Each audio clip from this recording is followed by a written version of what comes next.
ouvir o som do Brasil. 10h57. Universitária. ZYD 240, 99.9 MHz. FM. Universitária.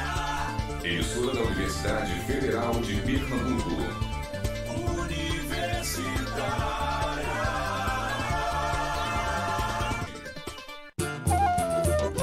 Neste mês de maio tem mais uma roda de choro da Universitária FM ao vivo para você. É o almoço musical especial Chorinho.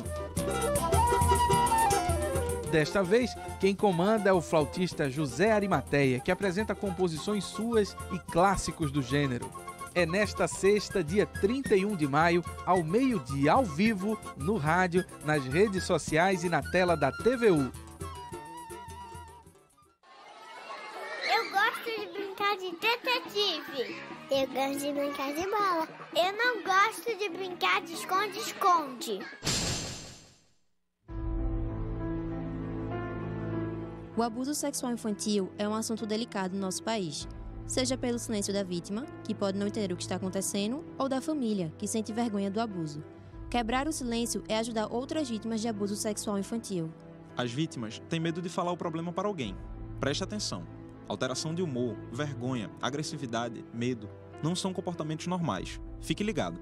Não se cale, denuncie. Diz que sim. A sua denúncia é essencial para mudar essa realidade.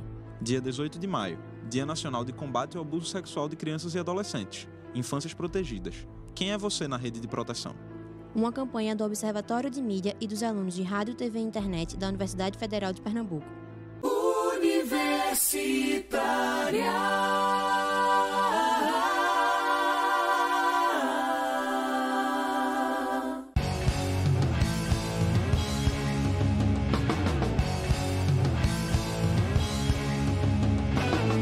Programa Fora da Curva, jornalismo, crítica e diversidade.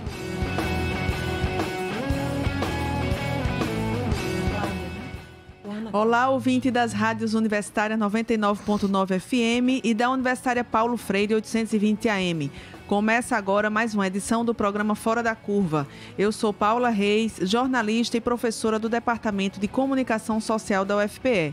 O programa também está sendo transmitido pelo Facebook com imagens do estúdio em nossa página Programa Fora da Curva.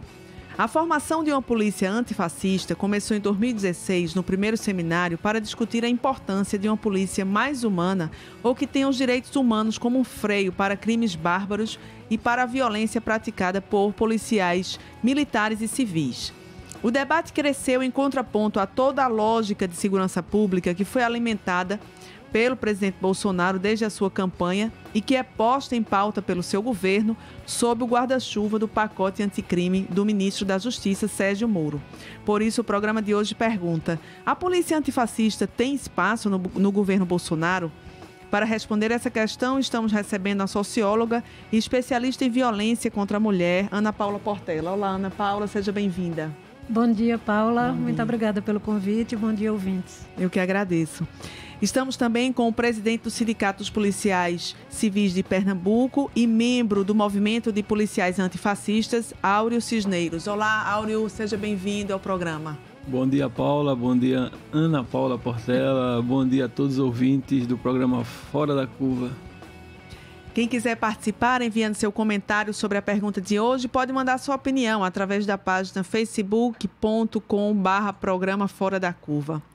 Acho que a gente podia começar um pouco explicando o que é a polícia antifascista, né? O que é que ela se diferencia da política de hoje, enfim, para a gente entender um pouco. Depois eu quero notícias também do Congresso, né? Que teve o primeiro Congresso de Policiais Antifascistas, segunda e terça na UFPE. Então vamos começar aí, Áureo. Pois é, o movimento Policiais Antifascismo que surgiu no Rio de Janeiro, né? Em 2016, onde a gente se reuniu em seminário lá, no primeiro seminário. Aí surgiu essa ideia do policial antifascismo. Depois a gente fez também um debate no Fórum Social Mundial em Salvador, no ano seguinte. E aqui, ontem e antes de ontem, o primeiro congresso de policial antifascismo. O que é que a gente entende com policial? São policiais progressistas. Por quê? Porque a esquerda faltou com o debate da segurança pública. E aí os próprios policiais, né, policiais progressistas estão promovendo esse debate. A gente entende que o policial é um garantidor de direitos. É um protetor da vida. E não é o que está posto aí. A questão da repressão e da violência sem limites. Isso transforma a sociedade numa guerra. E a polícia não é isso. Polícia não é Forças Armadas. E a Forças Armadas atua externamente em caso de ameaças. Nós não. Nós somos cidadãos, trabalhadores, né? E é uma das filosofias também do movimento antifascismo. O policial, ele se conscientizar que é trabalhador, né? Porque ele se conscientizando, entendendo que ele é trabalhador, ele vai ficar também ciente, né? Vai ficar elogioso à luta dos demais trabalhadores e se incorporará à luta dos demais trabalhadores para a gente criar uma sociedade mais justa, fraterna e solidária, não que está posto aí. Sim. O policial não é uma rilha. O policial não cai de Marte ou do céu ou do inferno para atuar na sociedade, não. O policial é tirado da sociedade, o policial tem família, né? Isso é uma questão filosófica, né? O policial como um cidadão, um trabalhador humano. Sim. A outra é a questão de que direitos, questão mais corporativa aí, direitos dos trabalhadores da segurança pública são negados pelo Estado. Por exemplo? Por exemplo, a gente não tem direito à greve. Eu acho que você está lembrado que nós do Simpol aqui denunciamos muito as péssimas condições de trabalho das delegacias, dos institutos, enfim, das unidades da Polícia Civil. Nós recebemos a reprimenda grande do governo. Fizemos até uma greve em 2016, que ainda até lá poderia, para denunciar as péssimas condições, porque tinha policial se suicidando, tinha muitos policiais adoeceram, né, por trabalhar no ambiente, além do ambiente pesado, opressor, as péssimas condições físicas. Denunciamos muito. Recebemos uma reprimenda grande, eu fui quase demitido pelo governador do estado, instalou 16 processos só em mim, fora o restante da direção, como o vice-presidente recebeu 9, o diretor financeiro 5 e os demais diretores, né? Uma perseguição grande, sem reconhecer o movimento sindical dos policiais. E agora, em 2017, foi proibido pelo Supremo Tribunal Federal a greve dos trabalhadores da segurança pública. A decisão do Supremo se assemelhando à Polícia Militar. Ora, se a gente está na contramão da segurança pública mundial, onde há uma desmilitarização da segurança pública no Brasil, há uma militarização, inclusive colocando os policiais civis, né, na proibição e dizendo lá, citando o Supremo Tribunal Federal, cita em sua decisão que o servidor civil se equipara ao servidor militar. Então a gente não pode reclamar. Direitos, hora extra a gente não tem. Qualquer trabalhador que passar da hora recebe hora extra. Acrescido de 50%, a gente não recebe. Pelo contrário, tem um programa de jornada extraordinária que o governo criou para não contratar policiais, que ele paga 1/3 do que a gente deveria receber se a hora extra o Estado pagasse conforme a Constituição Federal. A gente não recebe adicional noturno. A gente não tem uma carreira única. Ou seja, os postos de comando da polícia, tanto militar como da civil, são postos de uma camada privilegiada. Não entram na base como policial. É a única polícia do mundo, viu? Que os comandos não sabem. Polícia militar e civil. Civil. Né? As duas. E federal também. Federal também. Os comandos nunca atuaram como polícia. Delegado nunca atua como polícia. Nunca atuou como policial na rua. Quer dizer, não é uma carreira. Não, você faz 2 concursos. Você tem um Duas concurso para entradas. agente policial e você tem um concurso para delegado. Do mesmo jeito que na PM tem concurso você nas praças, né? Dos praças e oficiais. Né? E aí quem vai, o que ele está dizendo que é muito importante, é que você tem uma instituição pública, certo? A princípio, numa instituição pública você entra e você pode... Acho que o judiciário tem essa diferença também. Você tem um concurso para juiz e um concurso para técnico. Mas né? é diferente, porque o judiciário Mas o não atua, pode chegar na gestão, não né? atua diretamente na rua, não atua diretamente na questão policial. A questão policial é muito diferente, porque você sabia que nos Estados Unidos, o policial, quando ele sai da academia, ele vai para o trânsito. Depois do trânsito, é que ele vai para o policiamento das ruas. E os melhores do policiamento da rua vai para o gerenciamento, a inteligência, as investigações. Então, é seletivo à medida que você vai demonstrando a aptidão policial. E uma carreira única, né? Uma carreira separada, única. Que aqui a gente tem a investigação, é uma polícia que faz, e o policiamento ostensivo de rua é outra polícia. Ao ciclo completo, separado. aí já é outra coisa. É o ciclo completo. É uma coisa que o policial antifascismo também defende. Uma polícia só desmilitarizada. Sim. Para fazer um ciclo completo. Como é esse ciclo completo, Áureo? Uma polícia só faria tudo, desde da prevenção, do local de crime, até mandar o relatório para o Ministério Público. Certo. Certo? E por isso que a gente diz que o inquérito também está obsoleto. A estrutura da polícia da gente, Ana Paula e Paula, a Polícia Civil, a Polícia Militar ainda é mais antiga. A Polícia Civil, que é a polícia que investiga os crimes, porque a gente precisa falar para a população às vezes não entende. Qual o papel da Polícia Militar? Prevenir o crime, de prevenção, de ostensividade. Por isso que ela é fardada. Sim. Qualquer polícia de rua, de prevenção ostensiva, tem que ser fardada para o cidadão reconhecer o seu servidor público, da segurança pública. Então, isso não quer dizer que tem que ser militar. Estados Unidos ela é fardada, não é militar, mas é fardada. Certo. A prevenção. Depois que acontece o crime, é por isso que você tem que ir a uma delegacia de polícia relatar. Depois que você é assaltado, qualquer tipo de violência que você sofrer. Por quê? Porque quem vai investigar os crimes é a Polícia Civil. A Polícia Civil só atua depois que o crime acontece. Que são as investigações, é a Polícia de Inteligência. O que é que a gente propõe? Uma polícia só, desmilitarizada, com entrada única. E, além disso, por quê? Porque ela vai atuar na prevenção e, acontecendo o crime, ela mesma vai atuar ali até o final do caso e mandar para as autoridades competentes, que é o Ministério Público e a Justiça. É isso que a gente quer, uma dinâmica, uma reestruturação na segurança pública. Aí volta a repetir. A Polícia Civil, que é a polícia que investiga de inteligência, ela é de 1860. Nossa. 211 anos. 200? Não, 200.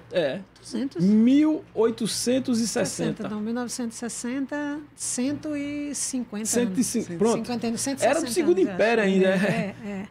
Segundo Império. Segundo Império. A estrutura ainda é de lá. Nossa. Delegados. Completamente desatualizado, né? O inquérito policial. Rapaz, o inquérito policial tem mais nada mais obsoleto. E os números refletem isso.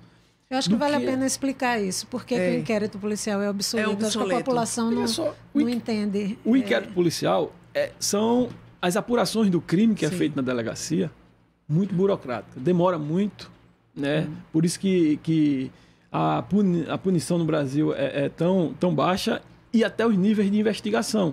É como se fosse um processo que chega na justiça, não tem tanto valor probatório. A justiça tem que refazer todas as ouvidas, e às vezes escuta até mais gente do que o próprio inquérito, ou se não, quando bate lá que não tem a materialidade do crime ou falta alguma coisa que o promotor entendeu que falta mais ouvida, mais colheita de prova, volta aquele inquérito para a delegacia, aí refaz aquilo. É demorado um processo que não dá para os dias atuais mais continuar com isso. E a alternativa seria? Como se faz nos Estados Unidos. Apura o crime, manda o relatório contando para a justiça. A justiça que faria. Sem esses procedimentos do inquérito policial, essa burocracia excessiva que só emperra os serviços. E isso causa o que? A impunidade. Então, essa questão também, né? da modernização, da reestrutura das polícias brasileiras. Precisa, está urgente. Os números indicam isso aí. Para você ter uma ideia, aqui em Pernambuco, que a gente, devido à luta da gente, abriu o concurso tal, e deu até uma melhorada, você sabia que dos 100% do homicídio, só 20% são apurados pela polícia e só 10% são julgados pela justiça. 10% é muito mais. Veja, 80% de muita coisa. Sem nenhuma você não encontrar materialidade, você não encontrar... Essa é uma realidade nacional, na verdade, né? No Brasil inteiro. Pois é, no Brasil inteiro. Serve esse sistema de segurança pública que está aí? Serve pra gente?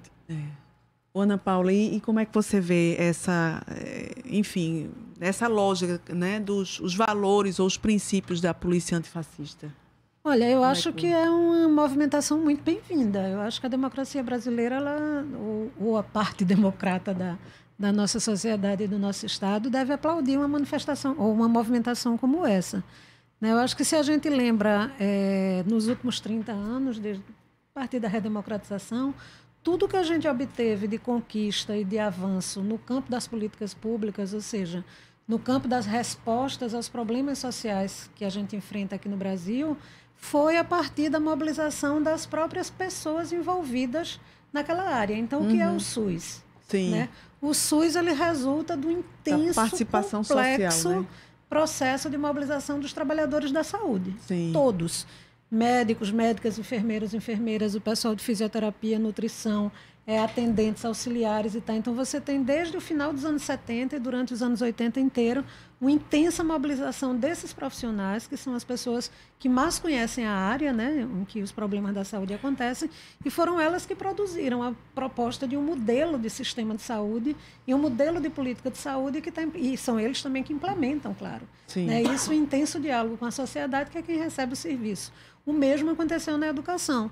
As políticas da educação no Brasil, elas resultaram da mobilização dos trabalhadores da educação. Sim. E dos alunos também, que é quem recebe, alunos e pais. Né? Uma construção social, né, da sociedade. Na área de segurança pública, a gente tem um problema muito particular. É que por muito tempo, assim, por décadas, na verdade, o problema da segurança pública não foi considerado como um problema do campo da democracia nem do campo dos direitos humanos. Por quê? Isso você provavelmente deve saber e deve conhecer pessoas que pensam dessa maneira.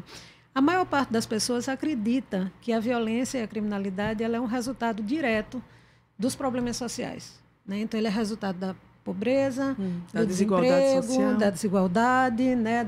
Dos nossos problemas urbanos, etc. e tal. Então, qual é o raciocínio que as pessoas fazem? Quando a gente resolver o problema do saneamento, da educação, da saúde, do desemprego, a gente vai resolver o problema da violência. Então, não vai acontecer mais violência, não vai acontecer mais criminalidade. Tá? Então, onde é que deve colocar o foco? Nos problemas sociais. Então, durante muito tempo, a esquerda brasileira e o campo progressista brasileiro pensou dessa maneira. Não discutiu segurança pública. Não, aí não discutiu, porque o foco estava todo nas políticas sociais. Tá? E os trabalhadores da segurança pública, no Brasil, como o Áureo bem colocou, como trabalham num sistema que é fortemente militarizado, né? Assim, a gente tem um modelo que é militar, mesmo para a Polícia Civil. Polícia Civil tem departamentos que são militarizados. Exatamente. Que a gente deveria estar focado nas investigações, mas você tem departamento militarizado. Exato. Então, esse modelo ele termina por excluir os trabalhadores da segurança pública dos debates, né, políticos e da movimentação política, seja do ponto de vista formal, porque proíbe de fato, né, proíbe o direito de greve, não sei o que. Então tem perseguição interna que impede que as pessoas participem, né? E também impede, não é um sistema permeável à discussão política, impede que a discussão das políticas públicas chegue dentro do sistema, né? Então você teve dos dois lados impedimentos a que a discussão da segurança pública chegasse. Uma coisa que recentemente, agora, claro, isso não quer dizer que não havia pessoas durante esse tempo todo trabalhando. Lutando para que esse debate fosse feito, né? Ontem, por exemplo, havia o Luiz Eduardo Soares, o Ricardo Balestrelli, que estava lá no Congresso, que são pessoas que trabalham com isso há 30 anos ou mais. Eu já tenho quase 20. O próprio Marcelo Freixo, ele trabalha há mais de 30 anos com o sistema penitenciário, segurança pública, denunciou as milícias no Rio, né?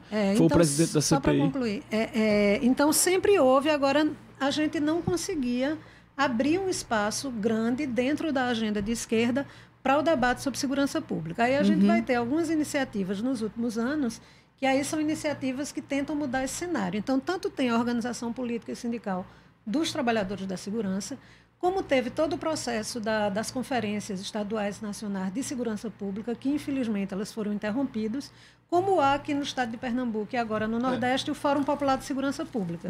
Então a gente retoma. Então essa movimentação dos policiais antifascismos eu vejo como mais um elemento nesse novo contexto que a gente está tentando construir, que é de trazer para que a sociedade compreenda que o problema da segurança pública, primeiro, ele tem autonomia. Assim, você não vai conseguir a paz exclusivamente resolvendo os problemas sociais. Porque o que a violência e a criminalidade, ela resulta, sobretudo a violência, resulta de conflitos que existem na sociedade. E a gente não vai reduzir, a gente não vai acabar nunca. Nenhuma sociedade vive sem conflito. Basta a gente olhar as sociedades do norte e do hemisfério, que são ricas. Então, toda sociedade precisa de polícia. Exatamente. A gente não vai ter o mesmo tipo de conflito que tem aqui, mas tem outros tipos de conflito e outras necessidades de um agente público que seja capaz de lidar com os conflitos de forma pacífica e usando os direitos humanos como medida. É bem isso que a Ana Paula está dizendo, o seguinte, olha. E aí eu vou dar uma ideia. Na questão da educação, os professores se reuniram, na saúde, os profissionais da saúde se reuniram, na segurança pública a gente nunca foi chamado para uma discussão. Nunca. Pelo Estado. Aqui em Pernambuco, a gente já mandou ofício para o governo do Estado para participar do Conselho de Segurança de Pernambuco. O Pacto pela Vida foi feito sem nenhuma discussão com as representações de base. De base não havia oficiais. Pois ainda há, né? Não. Oficiais da PM e havia os delegados. Oficial não ainda há. Rapaz, não pegaram lá não foram pra rua, não quer que eu te diga a verdade? Não sabe o que é polícia na verdade. Os protagonistas. Porque na prática não sabem. Na prática não sabem. Nem delegado, nem oficial. Quem sabe o que é polícia é quem vai pra rua. Sabe qual a pressão que a gente sofre nas ruas. Sim. Pega no batente mesmo. Muitas vezes o cara tá no ar-condicionado lá, recebe o que a gente fez. Então, tem que chamar quem? Nós da base, as representações sindicais, então, esse de classe. movimento que vocês... Aí você vê, a esquerda não fez debate. Não chamou os trabalhadores da segurança pública para conversar. E o Bolsonaro a mesma coisa. Moro veio... É pior. Qual é a situação? O Moro veio aqui discutir segurança pública. Sim. Não discutiu nada de segurança pública, nem chamou nenhuma representação de classe, só os oficiais. O Moro discutiu uma lei penal mais severa e não apresentou nenhum projeto de segurança pública. Disse que vai começar um em Paulista aí. Não apresentou quanto se vai gastar, como é que vai ser, qual a quantidade de policiais que vão atuar, como vão atuar. Não sabe de nada. Que a gente não foi convidado para participar. Aí é tudo isso, a falta de debate com os trabalhadores da segurança pública também causa esse caos brasileiro. Eu acho que no caso do governo atual a situação é muito pior do que o governo anterior. Assim, eu acho que o governo anterior ele foi muito mal sucedido nas propostas que foram feitas. Assim. Então, o PRONASSE, como eu estava dizendo antes do programa começar, que é o Programa Nacional de Segurança Pública e Cidadania, de Segurança e Cidadania, o PRONASSE ele tinha um bom desenho, mas ele teve imensos problemas. Começou no governo Lula e foi para... Não, ele começa, na verdade, a primeira proposta do PRONASSE vem do governo FHC. Assim, a primeira proposta de você ter um Plano Nacional de Segurança Pública, ou um Sistema Único de Segurança Pública, como já está aprovado. A gente tem o Sistema Único de Segurança Pública na letra da lei, mas ele ainda não está implementado. Né? Então, a gente tinha algumas proposições, né, vamos dizer, formais, sobre uma segurança pública que ela deveria ser integrada a outras áreas de políticas e que ela devia ser orientada pelos direitos humanos e ser entendida como um serviço de proteção à população, né, e de defesa dos direitos da população. No entanto, esse conjunto de propostas, né, encontrou inúmeros obstáculos, seja do ponto de vista da articulação entre os agentes que, de fato, produzem a segurança, né, e aí envolve tanto os policiais, mas envolve também, né, outras categorias, envolve a população como um todo, e envolve Congresso, envolve governadores, prefeitos, encontrou limitações orçamentárias, né, encontrou limitações técnicas no sentido de montar, né, um planejamento eficaz para você poder implementar essa política. Mas havia uma proposição que fracassou, que ela fracassou e que ela resultou, certo? Nisso que a gente está vendo agora, que é numa ampliação do sistema penitenciário, no encarceramento em massa, numa política repressiva, que foi o que sobrou. Como você não conseguiu implementar a outra ponta da política, que seria a ponta preventiva e a ponta de defesa de direitos, o braço repressivo ele cresce apoiado institucionalmente. O que é que acontece no governo Bolsonaro? No governo Bolsonaro a gente não tem nem o resquício, nem aquilo que a gente tinha desenhado formalmente nem no aquele governo anterior, ensaio. não existe. A isso se acrescenta outras questões mais problemáticas, que é, por exemplo, a lógica da guerra.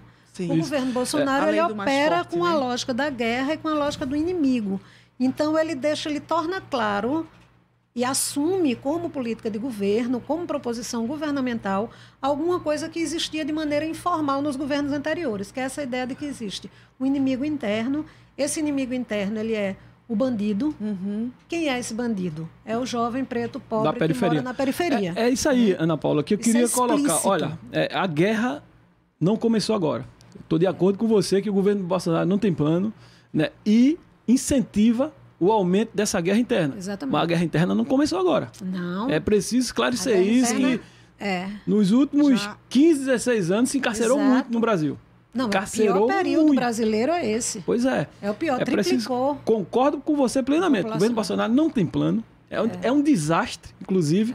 E os policiais já estão percebendo isso. É um desastre na segurança pública, aliás, em todas as áreas. Não tem... Está precarizando ainda mais o trabalho do policial. Pois é, incentivando. Incentivando a violência. Com um discurso incentivando a violência, a própria guerra. O que é esse decreto de armamento? Exatamente. É armar todo mundo para a guerra? Sim. Como é que pode? Como é que vai ser o trabalho do policial que está lá, que vai fazer a abordagem? Como é que vai ser isso? Imagina um policial, como eu estava te dizendo, for abordar um caminhoneiro, sabendo que o caminhoneiro vai ter uma arma lá. Sim. Como é que vai ser os bares, quando a gente for abordar nos bares e tiver alguém portando arma?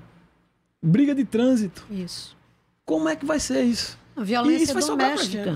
O policial vai sair de casa como? Doméstica. A flor da pele. Os nervos, a flor da pele. A atenção preparar para a guerra. Muito mais. Muito mais. O policial vai se preparar para uma guerra ainda maior. Isso não é absurdo, rapaz. Isso não é tratar a segurança pública. Isso é segurança pública? Isso é uma insegurança pública. E o pacote anticrime de Sérgio Moro? Como é que vocês veem? Ele só vai encarcerar mais gente. Veja, primeiro tem um problema de nome. Como é que o ministro da Justiça, né, que ele propõe um projeto que se chama anticrime? Ele está supondo que existe alguém que é favorável ao crime, que existiriam políticas a favor do crime.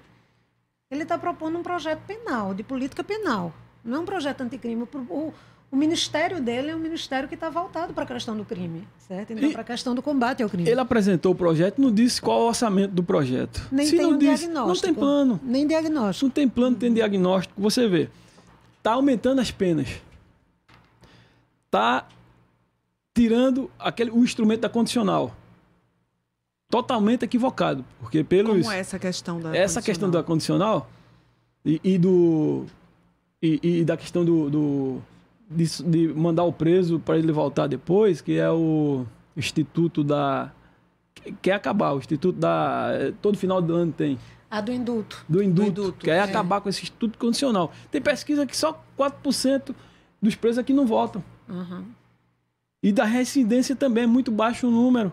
Então ele não trabalhou com o que ele tem lá na DEPEN. Mas tem na DEPEN. Então, com números baixíssimos de reincidência da condicional, de quem está em condicional. Então, você tira esses dois institutos, você vai encarcerar mais gente. Vai manter mais gente no cárcere. Se hoje há um caos nos presídios brasileiros, essa semana já estourou, né, o genocídio lá em Manaus. E sempre está ocorrendo isso, né, num total caos no sistema penitenciário brasileiro. Você vai encarcerar mais gente. O mundo todo está no viés de não encarcerar. Os Estados Unidos já está com um projeto de lei para desencarcerar e desencarcerando aos poucos. O Brasil está atenuando ele não faz nenhuma discussão sobre a questão das drogas, né? Além disso, uma questão importante da mulher. O feminicídio, por exemplo, que é um crime que na maioria tem aquela questão emotiva do parceiro. Emoção, E a violenta emoção que ele bota lá, que pode ser das excludentes, vai ter 90% do feminicídio dos acusados vão ser soltos. Porque vão utilizar o quê? A violenta emoção. Ele coloca que agiu sob violenta emoção. Se a pessoa agir sob violenta emoção, você vai ter um atenuante, certo, no julgamento. Que esse atenuante ele pode se tornar o que a gente chama de um excludente de ilicitude. Pode-se achar que aquela pessoa, como estava alterada emocionalmente, ela pode ser inocentada do gesto que cometeu. Isso não se aplica, e muitas vezes a imprensa tratou dessa questão no projeto como se aplicasse apenas aos policiais. Ainda assim é gravíssimo. Se fosse só para os policiais, é gravíssimo. Porque você estaria justificando a violência policial. Né? Mas, no entanto, esse é um na ponto lei é do genérico, projeto que é genérico. Então, ele se aplica para a todo quem mundo. tem também o civil a posse de arma sim, também. Claro, e vamos utilizar isso, então, isso a favor dos policiais. Por exemplo, uma abordagem. Vai abordar o próprio caminhoneiro. O caminhoneiro disse que teve um medo. Atirou e matou o policial. Pois tá lá, o medo também. Como é que vai ser? Exatamente. O medo é um excludente. No caso das mulheres, Áureo tem razão, é gravíssimo. Assim, a maior parte das situações de feminicídio, pelo menos o feminicídio doméstico, ele acontece no momento de um conflito conjugal intenso, onde há uma briga, onde há desentendimento. Às vezes, muitas vezes, esse conflito ele é de longa duração, né? Ele leva meses, anos, até que chegue ao desfecho fatal.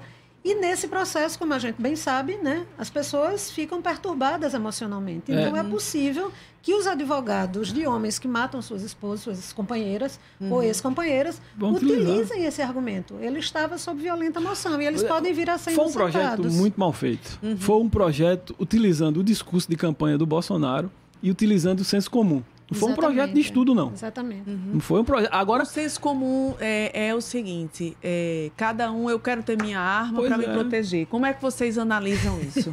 Não é? É uma falácia, né? Uma arma a gente sabe que não protege. Né? A gente pensa, a gente mitifica muito o uso da arma, acha que a arma sozinha ela é capaz de resolver um problema nosso. E, no entanto, não é a arma que resolve. O que vai resolver, né? Para você usar uma arma, você precisa saber usar. Conhecer a arma, ser treinado, ter cabeça fria no momento de usar aquela arma, saber para quem você vai direcionar. É muito difícil, ele é policial, ele pode explicar isso melhor do que eu. É muito difícil você acertar um alvo. Vamos botar o caso... Acertar um alvo e dar certo, tá entendendo? Vamos colocar o caso em prática? Sim. Aquele camarada empresário, dono de Águas Finas. Isso. Tinha 17 armas em casa. 17. Foi morto. Exatamente. Policial... Quando reage também a assaltos, são mortos. Na maioria das vezes, são atingidos e mortos. Não, e na maior parte das vezes... Estão armados. E aí? Não, e veja, a arma é alguma coisa que exige uma racionalidade para você usar. Então, você imagina que você está na sua casa, você tem uma arma guardada. E a sua casa é invadida, certo? É invadida por alguém que está armado também. Essa pessoa que invadiu, ela planejou a invasão. Então, ela sabe o que ela está fazendo e ela sabe por que ela usa a arma. Ela está ali para pega o dono de surpresa. Exato. Você que está na sua casa, você vai acordar, você vai estar de surpresa ou estar no meio de uma festa e tá. Então, você vai precisar usar a sua racionalidade naquele momento para ver onde é que a arma está, se ela está carregada, como é que eu vou usar, contra quem eu vou usar. Então, você entra numa desvantagem que rapidamente é o que aconteceu em Águas Finas. Você sabe, reage, ele mata. Você sabe que eu fico muito preocupado, sabe, Ana Paula? E Paula, é que esse discurso nosso, né, inclusive preventivo, não chegou nas comunidades. Não o pessoal quer armar. Quer, exatamente. O povo mais vulnerável. Vamos isso logo após o intervalo. Vamos para um rápido intervalo e vamos continuar com esse debate importantíssimo sobre a polícia antifascista aqui na nossa rádio pública. Fora da Curva, jornalismo analítico na rádio universitária. A nossa rádio pública.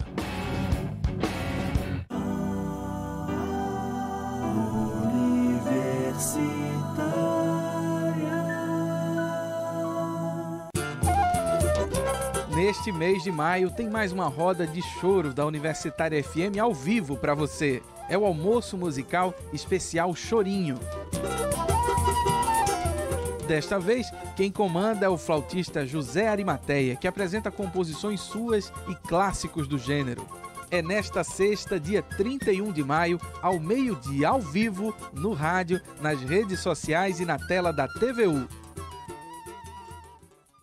Não coloque a sua vida em risco. Faça parte do movimento Vacina Brasil contra a gripe. Gestantes, mães com até 45 dias de pós-parto, crianças de 6 meses a menores de 6 anos, pessoas com mais de 60 anos, pessoas com necessidades especiais ou com doenças crônicas, professores e profissionais de saúde devem ser vacinados. De 22 de abril a 31 de maio, procure uma unidade de saúde e leve a caderneta. Saiba mais em saude.gov.br/Vacina Brasil. Ministério da Saúde, Governo Federal. Aqui na Universitária FM, sua viagem musical pelos anos 80 tem dia e hora marcada. Hello! Toda sexta, às 8 da noite, 80 por hora. Com Cássio Shoa e Natália Demerri. Aqui na Universitária FM. Eu gosto de brincar de detetive. Eu gosto de brincar de bola. Eu não gosto de brincar de esconde-esconde. O abuso sexual infantil é um assunto delicado no nosso país, seja pelo silêncio da vítima, que pode não entender o que está acontecendo, ou da família, que sente vergonha do abuso. Quebrar o silêncio é ajudar outras vítimas de abuso sexual infantil. As vítimas têm medo de falar o problema para alguém. Preste atenção. Alteração de humor, vergonha, agressividade, medo não são comportamentos normais. Fique ligado. Não se cale, denuncie. Disque 100. A sua denúncia é essencial para mudar essa realidade. Dia 18 de maio, Dia Nacional de Combate ao Abuso Sexual de Crianças e Adolescentes. Infâncias Protegidas. Quem é você na rede de proteção? Uma campanha do Observatório de Mídia e dos alunos de Rádio, TV e Internet da Universidade Federal de Pernambuco. Universitária.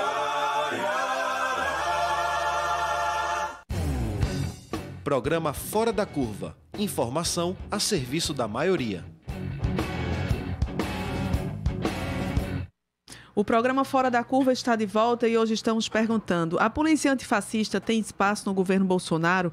Para fazer essa análise, recebemos a socióloga e especialista em violência contra a mulher, Ana Paula Portela, e o presidente do Sindicato de Policiais de Pernambuco, Áureo Cisneiros, e também membro do movimento dos policiais antifascistas. A gente está recebendo aqui alguns comentários de ouvintes, eu vou ler para vocês responderem. Só para... Sim, Áureo, diga. É antifascismo, porque a gente não quer pessoalizar. Ah, tá, muito bem, muito bem. Movimento antifascismo. Porque antifascismo é uma ideia. Muito bem, né? Muito bem. Bem lembrado. O fascismo é uma ideia que tem. Exatamente. É e isso o fascista que interessa. não é a pessoa. Exatamente, é o fundamento que interessa, né? Tem um comentário aqui de Maria Emília. Bom dia a todos. Áureo, por favor, gostaria que você falasse um pouco sobre os cursos de formação dos policiais. Pelo pouco que sei, esses cursos reforçam uma visão dos policiais como apartados das demandas da sociedade civil, pautando as suas ações pelos preconceitos raciais de classe e de gênero e, além disso, como não trabalhadores e contra as lutas dos demais trabalhadores. Só que não é toda a polícia que pensa assim. O que o grupo dos policiais antifascistas tem pensado a respeito disso? E tem um outro comentário aqui de Adriano Bezerra. Concordo, a arma não resolve a violência. O que resolve é mudar o Código Penal. Começa com Áureo e Ana Paula também comenta.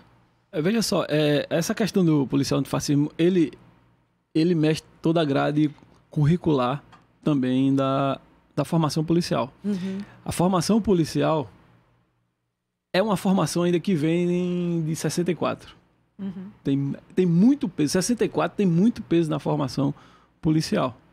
É porque a própria polícia está estruturada ainda nesse modelo. Uhum. Então, a gente, na medida que a gente quer desmilitarizar, a gente também entende a polícia como carreira única, né? Uma polícia mais humana, o policial se entendendo como trabalhador, a gente tem que debater direitos humanos, inclusive direitos humanos policial, né? Um direito humano voltado também para o policial, que é negado ao policial, o direito à dignidade nas condições de trabalho.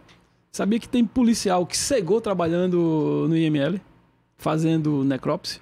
Cegou, devido ao ambiente podre que existia ali antes da denúncia da gente. A gente tem esse processo lá. Uhum. Outro pegou infecção. Então, direitos humanos, ambiente saudável, né, de trabalho. É negado a gente. E isso eu fiz essa divulgação aí nos 4 anos de governo. Então, direitos humanos, policial se entender como trabalhador, e aí ele se entendendo ele se conscientizando que ele é trabalhador, ele vai ficar sensível à luta dos trabalhadores. Aliás, ele vai se incorporar à luta dos trabalhadores e da sociedade, por uma sociedade mais fraterna, mais justa, mais pacífica. E é isso que a gente faz. Claro que vai ter toda a remodelação do currículo das academias da polícia, dando ênfase, sim, aos direitos humanos, à boa prática policial, a polícia comunitária, que ainda não foi implementada no Brasil como deveria ser, né, a polícia comunitária. Então, tudo isso vai ser revista, a gente está construindo, inclusive, o documento. Esse foi o primeiro congresso que a gente teve, vamos sair com o documento. Sim. A última reunião ontem, a gente está elaborando um documento para divulgar, inclusive para mandar para as autoridades políticas. Já vai ter o segundo congresso em São Paulo, quando em vai outubro, ser? Esse ano ainda. 17 e 18 de outubro. Então a gente está elaborando isso. A gente quer uma nova estrutura de segurança pública, uma polícia mais humana para atender a sociedade.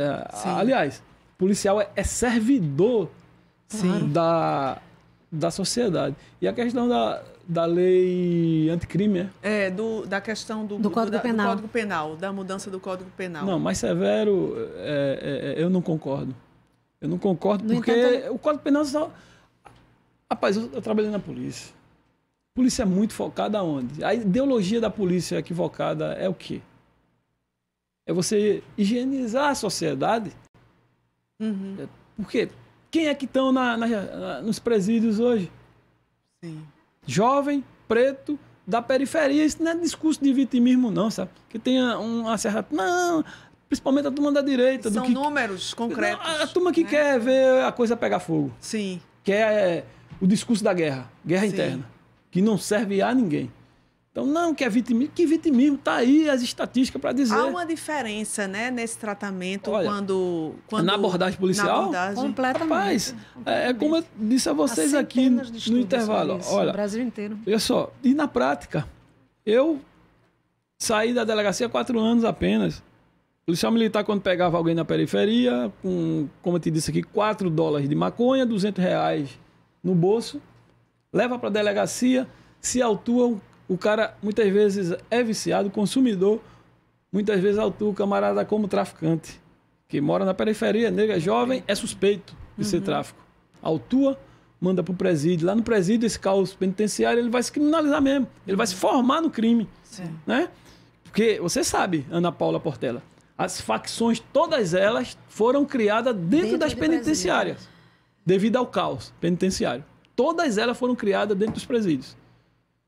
Então, leva o camarada novo, influenciável, sem formação, né? Toda uma característica, e o camarada é formado.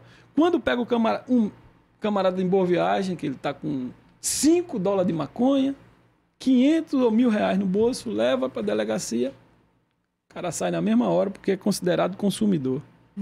Então, essa lei antidroga, que deve ser revista, na nossa opinião, essa lei antidroga deve ser revista, porque a maior parte dos encarceramentos é por isso, pelo tráfico de droga. E quem é que são presos? Né? Na verdade, esse é o foco do problema da segurança pública hoje no Brasil, é o problema do encarceramento, sem dúvida. Então, nesse sentido, há mesmo um papel a cumprir pela revisão do Código Penal. Né? Assim, não é possível que a gente continue, né, utilizando essa lógica de guerra às drogas, como tem sido usada aqui no Brasil, né, para você encarcerar pessoas que são consumidoras. Né? E como o Áureo bem disse, as pessoas que são encarceradas são as pessoas que estão vamos dizer, no nível mais pobre, mais né? desprotegidas. Mais desprotegido, mais vulnerável, né? Mais carente da sociedade, né? Que são justamente os jovens negros que moram na periferia. Então, é necessário mesmo uma revisão do Código Penal, mas não para torná-lo mais severo. Pelo contrário, para torná-lo menos severo. E o encarceramento está provado que não vai diminuir violência. Não diminui. E só aumenta a despesa do Estado. Eu não tenho aqui os números exatos, mas se eu não me engano, a gente tem metade da população carcerária brasileira hoje, ela está em situação de provisória. Ou seja, são pessoas que ainda não foram 40%, julgadas. 40%, né? Então, elas ainda não foram julgadas. É possível que elas sejam inocentes. Então, a gente tem pessoas que pode ser que estejam inocentes e que estejam lá. E a gente tem uma proporção altíssima de pessoas que estão ali somente por conta da questão da droga, a maior parte delas por uso de drogas. Então, se você resolve esses dois problemas, se você tira os preços provisórios e as pessoas que são consumidoras, você já vai dar uma esvaziada no sistema carcerário, que ajuda muito a reduzir o poder das facções, ajuda a interromper ou pelo menos diminuir o ritmo, né, desse processo de incriminação que acontece dentro do presídio do jovem que chega lá e que termina entrando eu fui muito criticado. Na avaliação de vocês, o que é que faz? O que é que está por trás que move essa leitura ou essa prática? Veja só. O que é que alimenta esse sistema? Veja, nós somos um país que viemos da escravidão, né? Nós tivemos mais de 400 anos de escravidão. Isso significa que a população negra, né, que morava nesse país, que vivia nesse país até 1888, era uma população que não era considerada humana, né? Era uma população que não tinha direito algum, nem sequer o direito à vida. Quem tinha o direito à vida do escravo e da escrava era o senhor ou a senhora, né? Então, a nossa república, a nossa democracia, ela é devedora desse passado escravocrata. Então, nossa sociedade ela ainda opera, apesar de ser uma sociedade majoritariamente negra, né? A nossa população é mais de 50% preta e parda, o que significa que é negra. Apesar disso, a nossa sociedade ainda opera com valores, vamos dizer, hierárquicos, que considera que a população branca é uma população... É a população, vamos dizer, honesta, correta, boa, todos os valores morais que merece os direitos positivos estão associados à população branca e rica. E a população negra ela é vista com desconfiança, né, como se fosse o nosso inimigo interno. Então, as instituições do Estado naturalizaram esses valores que vêm da escravidão. Tem uma prática interessante, e operam pela via da perseguição. Isso não acontece só com a polícia. A polícia é o pior braço, que é o braço que mata. Mas isso acontece dentro do sistema de saúde, isso acontece dentro do sistema da educação, acontece na rua, acontece nas nossas vizinhanças. Né? Então, isso é um efeito, essa sobremortalidade da população negra é um efeito do racismo brasileiro. Né? Tem na prática isso aí. Foi até divulgado na internet. Um sargento que, inclusive, participava da luta de classes na PM, né, na luta por melhores condições de trabalho, chegou no Derby e estava vendo um treinamento de abordagem. E qual era o tipo, a característica pessoal do camarada que deveria ser abordado. Botaram uma peruca de Rastafari no camarada, meteram tinta preta no camarada para... Isso é criminoso. E aí foram lá para fazer a prática de abordagem. Então, veja qual é a característica que se trata na polícia para colocar nas academias de polícia o perfil da pessoa que deve ser abordada. Isso aí é terrível. Isso aí é o racismo institucionalizado. Então, a gente não pode admitir. Voltando para a lei antidrogas, que eu gosto muito disso. Sabe por quê, Ana Paula? Eu fui muito atacado na campanha. Eu fui candidato a deputado estadual pelo PSOL. Fui muito atacado porque eu fiz, numa entrevista na Rádio Gravatar FM, onde eu disse que, como policial, eu era a favor da legalização da maconha. Aliás, eu sou a favor da legalização das drogas. E fui muito atacado. Como é que um policial pode dizer isso? Fui muito atacado pelo senso comum, pelo pessoal da direita. O MBL fez até vídeo com essa minha entrevista. Quer dizer, rapaz, a gente está numa guerra perdida.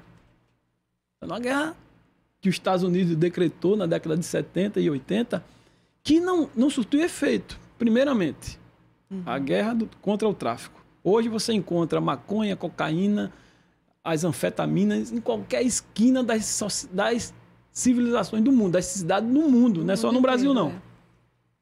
Os Estados Unidos, com toda essa guerra à droga, o abastecimento de droga nos Estados Unidos 10 vezes maior do que na década de 90. Exatamente. Hoje, ele 10 vezes maior. Tranquilamente.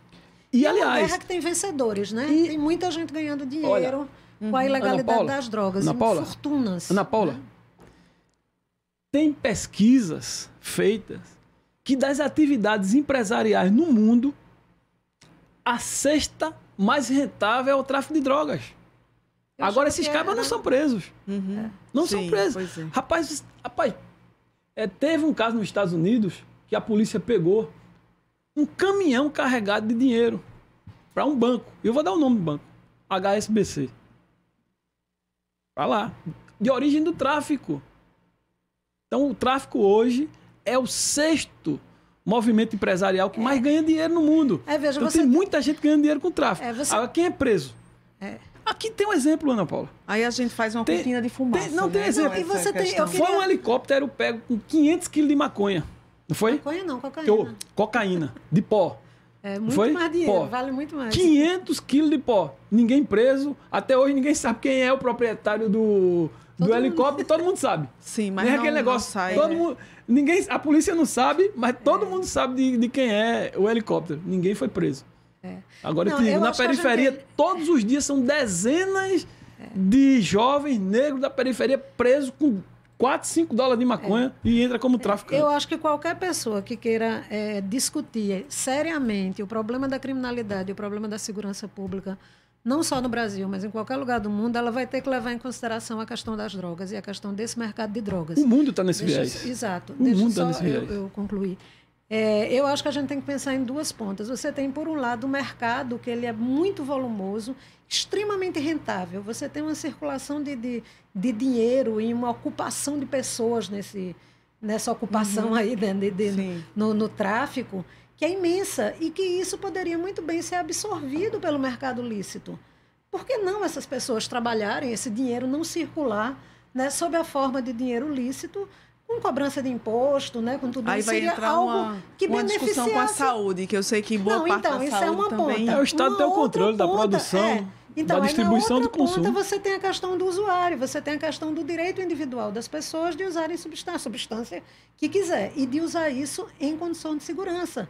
Né? Então, as drogas que são mais utilizadas hoje no mundo, elas são lícitas.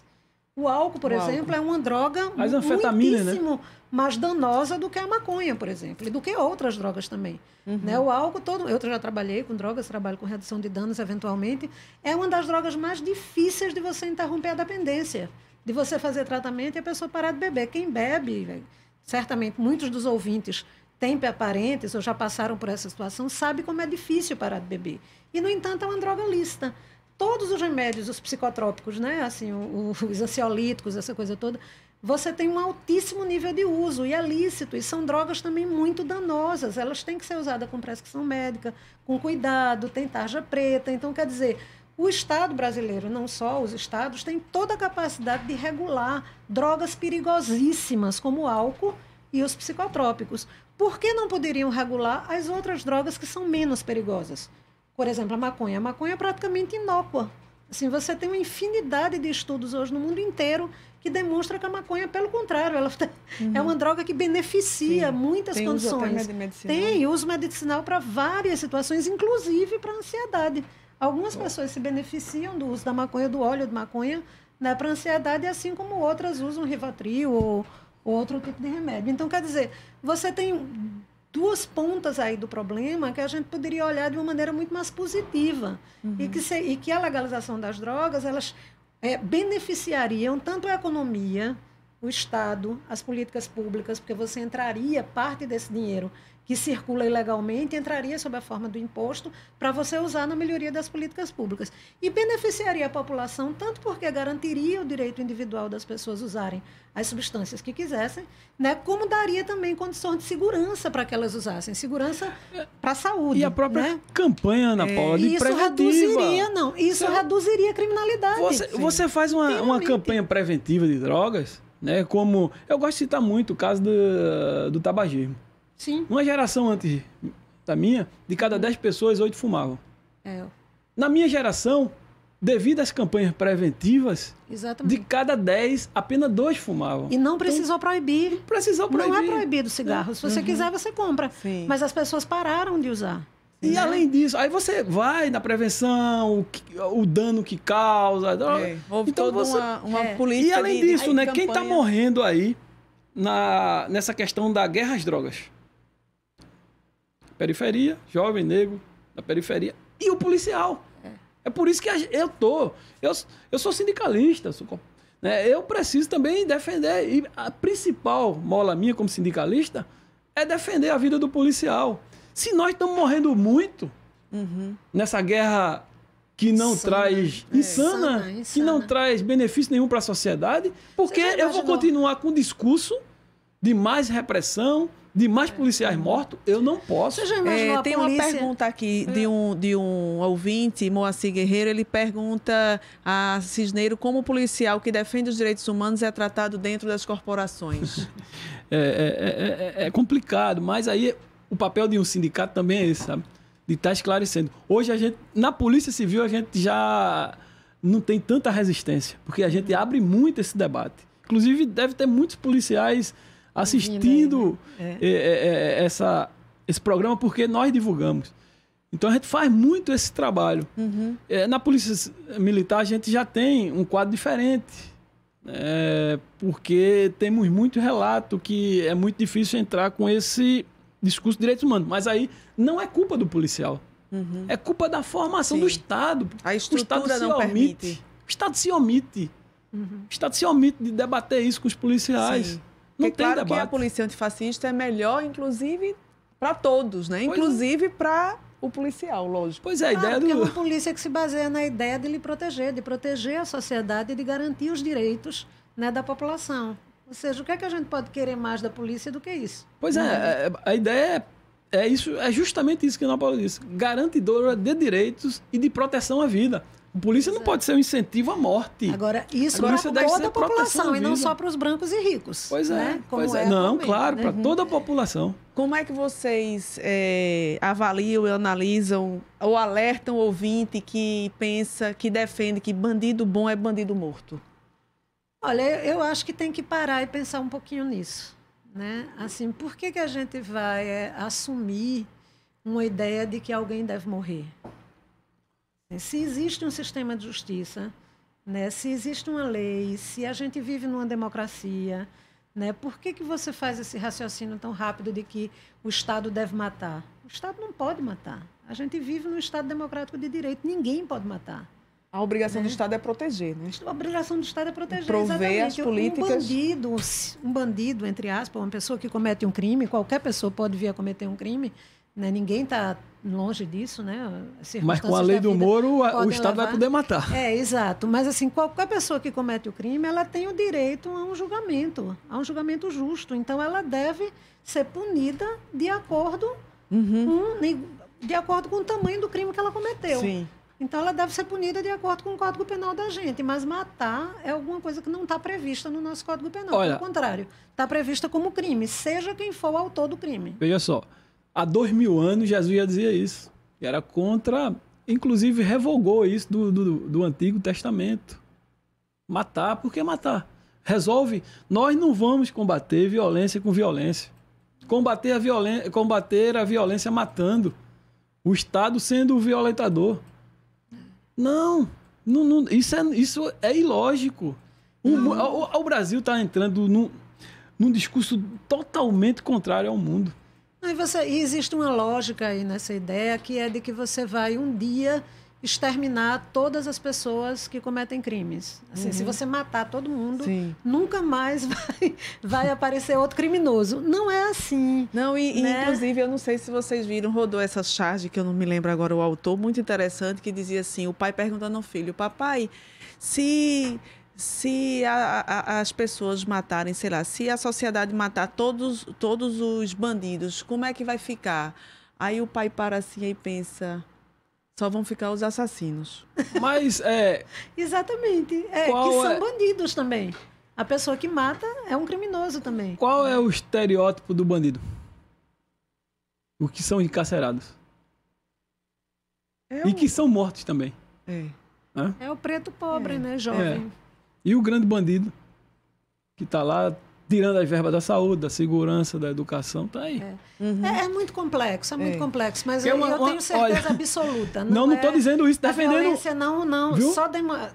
Os últimos anos demonstram que a violência só produz mais violência. Não estou defendendo que se mate morte para ninguém. Sou a favor da vida. Da vida. Né?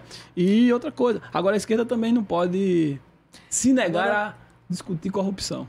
Não pode. Não pode levar. Agora a gente não pode levar esse lado para a questão moral. Isso aí está equivocado. Mas a gente não pode se furtar isso também.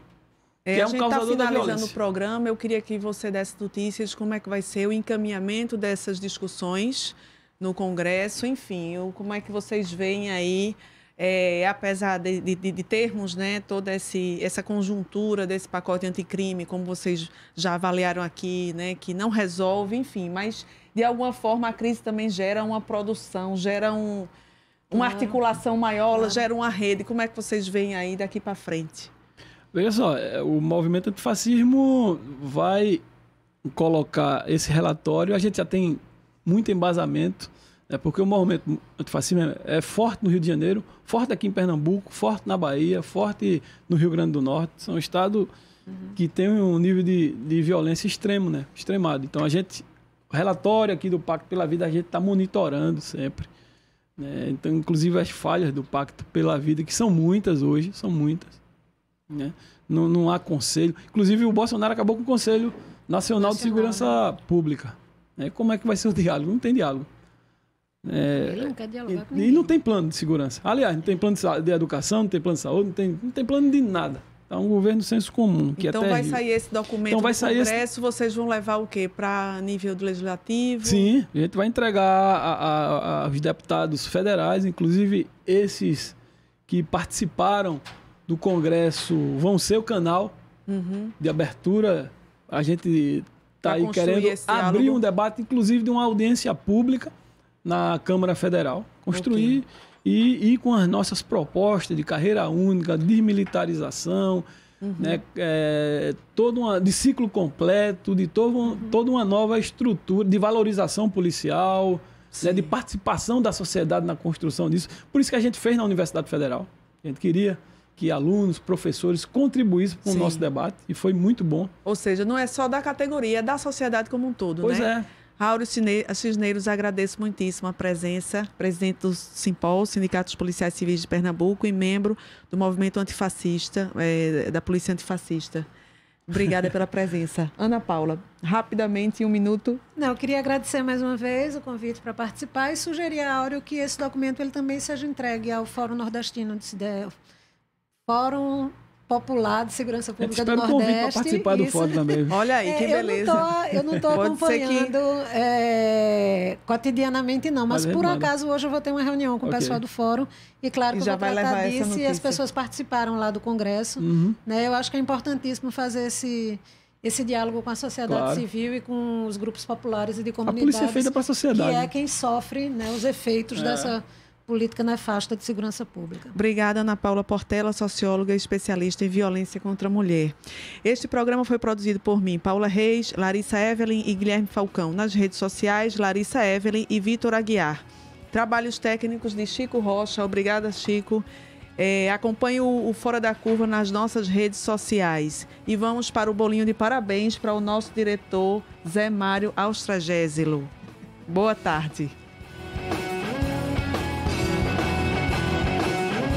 O programa Fora da Curva é uma realização do Departamento de Comunicação Social com o apoio do Departamento de Sociologia e do Núcleo de Rádio e TV Universitárias. Parceria com o Marco Zero Conteúdo, Centro das Mulheres do Cabo, SOS Corpo, Centro Sabiá, Terral Coletivo de Comunicação, Centro de Cultura Luiz Freire. Esse programa fica disponível em nossa página do Facebook e no canal do YouTube. Acompanhe as nossas redes sociais, porque nós também divulgamos por lá muita informação que você não vê por aí. A música tema deste programa foi composta pela banda Diablo Motor. Programa Fora da Curva. A gente fala o que a maioria cala. 12 horas e 1 minuto.